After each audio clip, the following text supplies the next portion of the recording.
I found the perfect girl on a dating app, then discovered she's married to my boss. Hi everyone.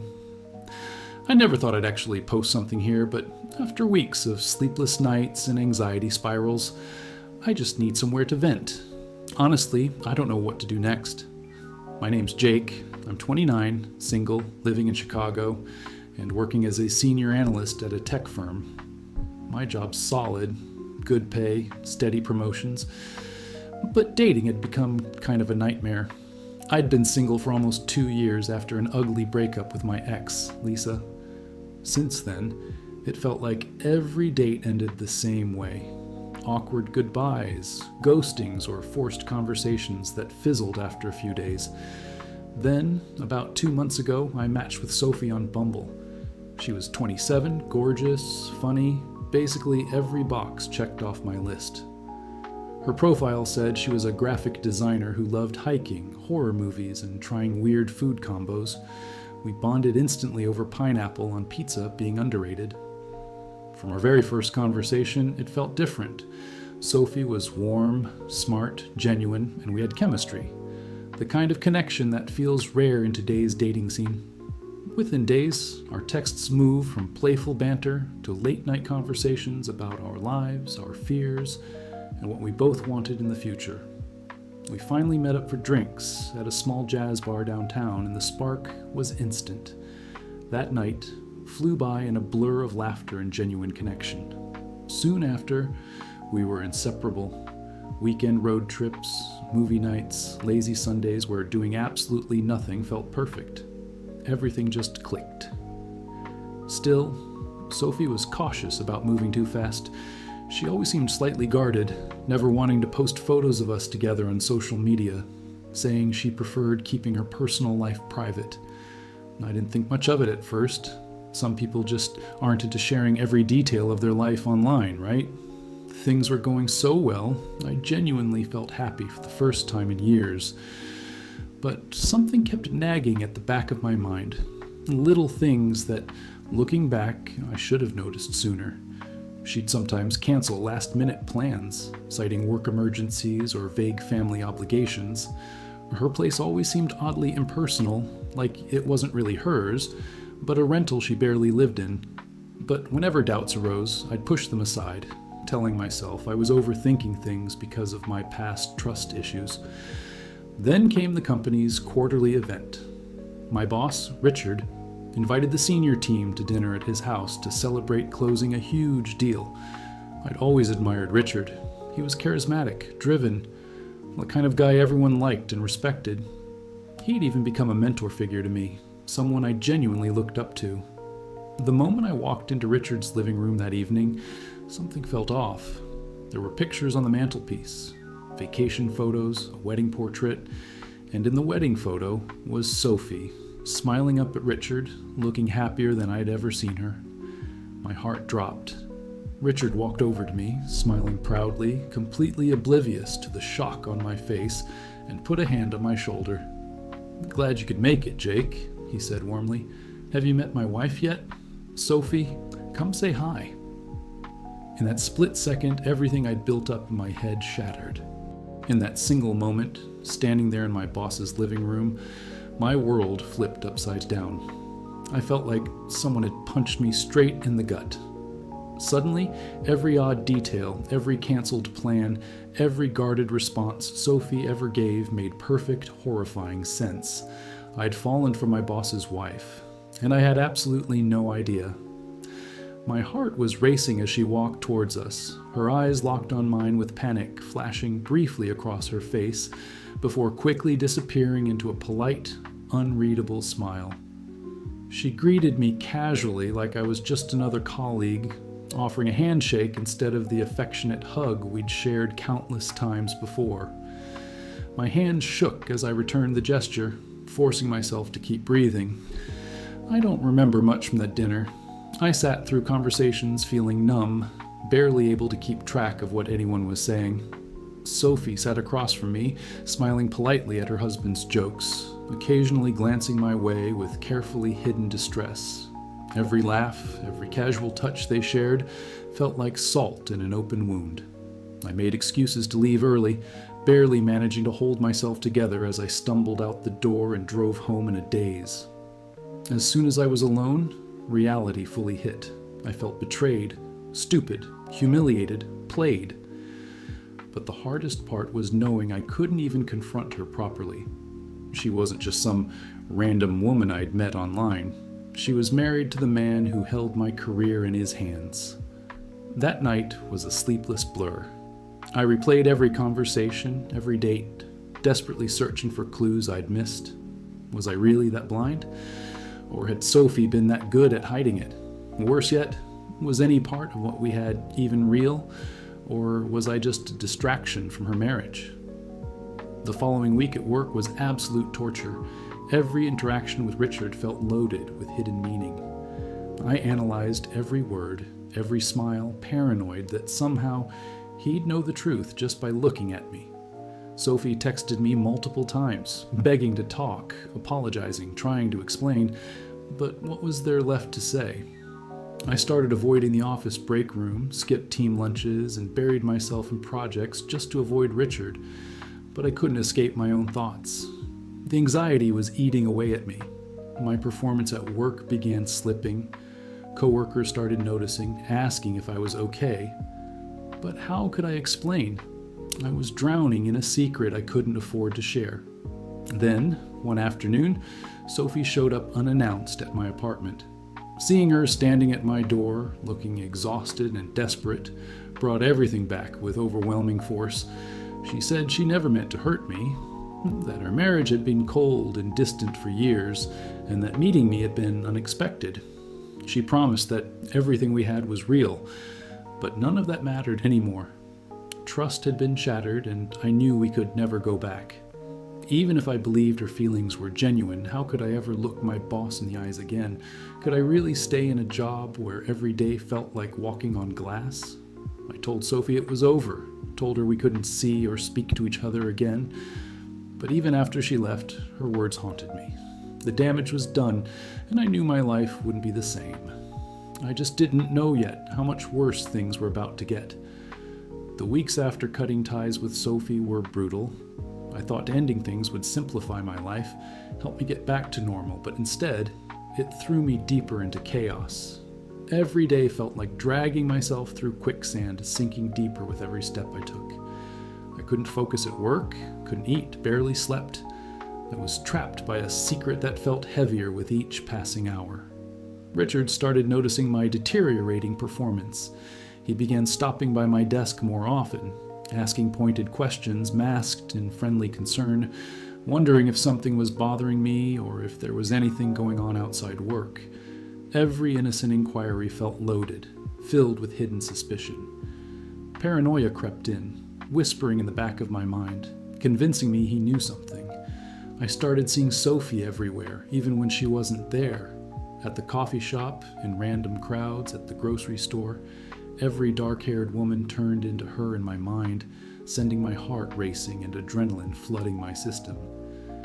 But the real Sophie respected my request and stayed away, at least physically. The silence between us was deafening. Then, one evening, everything changed. I was working late, trying to catch up on deadlines I'd fallen behind on when my phone buzzed. It was Sophie. Her message was short, desperate, and terrifying. "Richard knows. He saw our texts. I'm sorry." My stomach dropped. I could barely breathe. I sat frozen at my desk, staring at my phone, feeling like the walls were closing in. Suddenly, every decision I'd made crashed down around me. Panic set in. I was stuck in an impossible situation. Did Richard really know everything? Had Sophie told him herself? Was this her way of dragging me back into her life? The next day at work felt surreal, like walking into enemy territory without knowing who was on your side. Richard was nowhere to be found in the morning, which was unusual. Anxiety twisted my stomach into knots. My coworkers were quieter than usual, shooting nervous glances my way, making me feel even more paranoid. Around noon, Richard finally called me into his office. My pulse raced, my hands shaking as I walked through the door. His face was stone-cold serious, no trace of the usual friendly mentor I'd come to respect. He calmly told me to close the door. The silence that followed felt suffocating. Without beating around the bush, he quietly but firmly explained that he'd found texts on Sophie's phone, texts clearly proving we'd been involved. He spoke slowly, deliberately, but I saw the rage simmering just beneath the surface. There were no threats, no shouting, just cold disappointment, a reminder of my contract's morality clause, and an implication so clear it didn't need to be said explicitly. My job, my career, my reputation.